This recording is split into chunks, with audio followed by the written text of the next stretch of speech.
Jueves 10 de noviembre. Bienvenidos, queridos estudiantes, a un nuevo tema en la clase de estudio social. El tema a tratar es la pobreza y desunión del Ecuador naciente. El objetivo, explicar la pobreza y desunión del Ecuador naciente mediante diapositivas y documentos científicos para analizar el dominio e influencia de las oligarquías regionales. Examinar el dominio de las oligarquías regionales en la reproducción de la pobreza y la desunión del Ecuador naciente es la destreza que vamos a desarrollar el día de hoy. Empezamos con el tema el naciente Ecuador.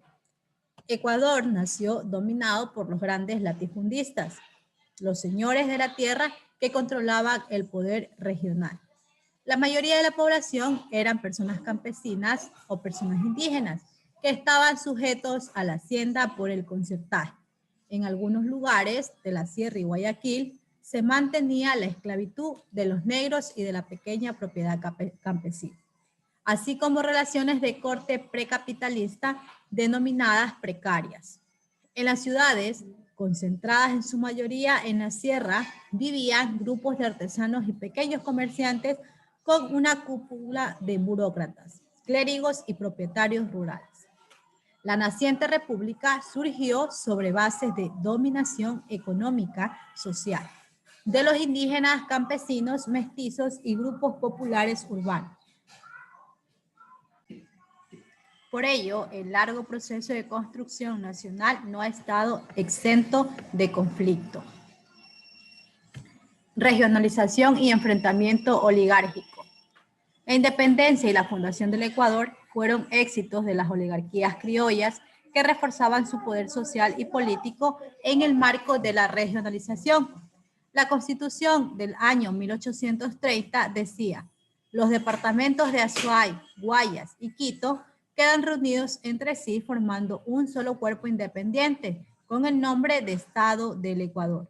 Se reconocieron tres polos de poder sujetos al control de élites latifundistas que, si bien tuvieron una causa común en la lucha independentista, se enfrentaron por el poder local y regional en Quito, Guayaquil y Cuenca.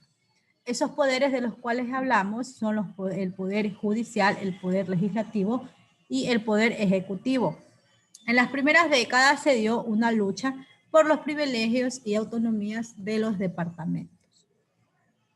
En el siglo XIX aumentó la producción de la costa y se expandió el latifundista. Es decir, que se expandió el latifundio y se intensificaron los migrantes. La costa y Guayaquil desplazaron a la región centro-norte y a Quito como polo de economía, porque antiguamente estas ciudades, al ser las más grandes, han sido siempre el polo de la economía de nuestro país.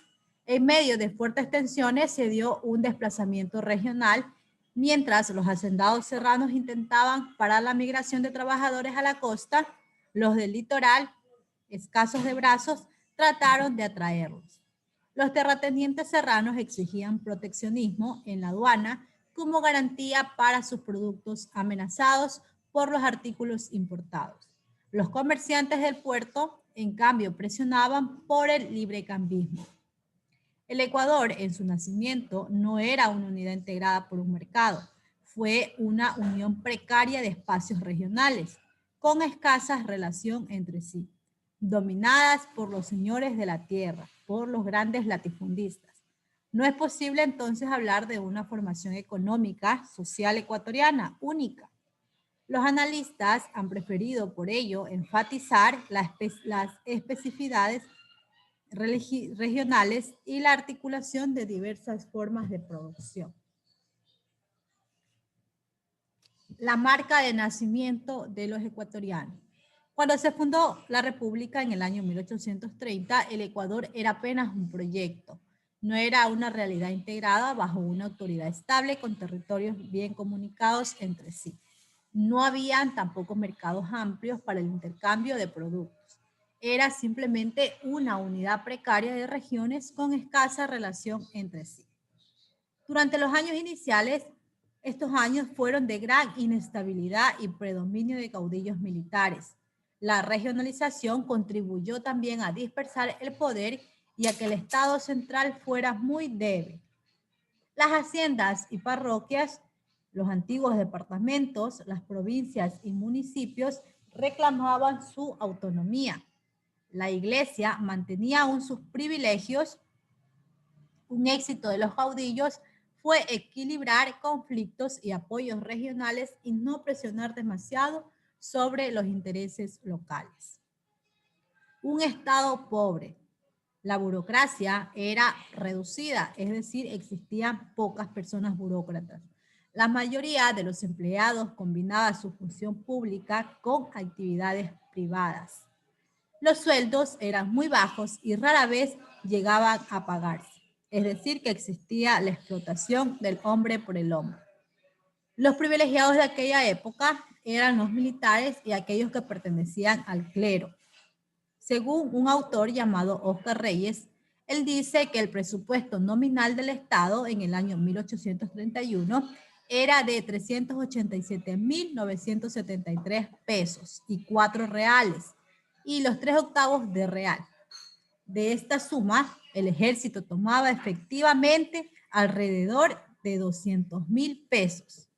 Los demás quedaban para las personas que eran empleadas públicas o también para hacer inversiones directas del presidente. Por entonces, el jefe del Estado de aquella época tenía una renta anual de 12.000 pesos. El principal ministro recibía 3.000 pesos. El sueldo del presidente contrastaba, pues notablemente, no solo con lo de los ministros, sino también con la pobreza general del país. Es decir, que el presidente recibía su buen sueldo, mientras que el país se empobrecía más y más. En el año 1843, las rentas naturales de la República eran de 683.620 pesos y los gastos anuales superaban esa cantidad, ya que eran de 847.657 pesos con 164.537 pesos de déficit, es decir, de pesos en contra. Gente más pobre, se entiende que las personas pobres son aquellas personas que carecen de los servicios básicos como salud, agua, alcantarillado, inclusive aquellas personas que no tienen acceso a educación e información y que por lo general viven con un sueldo muy mínimo. Son aquellas personas que viven con un salario de menos de $80 al mes, son consideradas personas pobres. Continuando con el tema, gente más pobre. Tiempo después, el presidente Roca, de aquel entonces, explicaba a un acreedor de la deuda externa las rentas anuales del Ecuador. No son suficientes ni han alcanzado desde años atrás para cubrir los gastos del gobierno. Una gran proporción de la población está compuesta por indios, cuyo principal alimento se reduce al maíz pelado. La pobreza del Estado correspondía a una mayor pobreza del pueblo. Los campesinos, sobre todo indígenas, trabajaban a cambio de un pedazo de tierra sin recibir pago y los trabajadores de las ciudades apenas ganaban lo necesario para poder sobrevivir. Las propiedades estaban en manos de muy pocas personas, quienes en esa época eran consideradas como las élites de aquel entonces, y era ahí donde se concentraba la riqueza y los poderes.